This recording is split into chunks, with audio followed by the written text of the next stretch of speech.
ಗೆಲುವು ಎಲ್ಲರಿಗೂ ಸಿಗೋದಿಲ್ಲ. ಗೆಲುವು ಕೆಲವರಿಗೆ ಮಾತ್ರ ಸಿಗ್ತಾ ಇದೆ ಅಂದರೆ ಅವರು ಏನು ಮಾಡ್ತಾ ಇದ್ದಾರೆ ಅಂತ ನಾವು ತಿಳ್ಕೋಬೇಕು.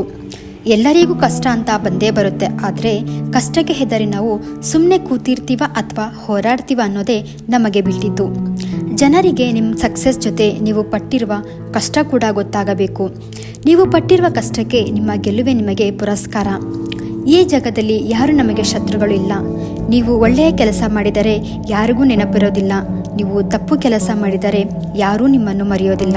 ಜನ ಅದು ಅಂತಾರೆ ಇದು ಅಂತಾರೆ ಅಂತ ಯೋಚಿಸಬೇಡಿ. ನೀವು ಕಷ್ಟಪಡ್ತೀರಿ, ನೀವು ನಿಮ್ಮ ಕರ್ಮವನ್ನು ಮಾಡ್ತೀರಿ.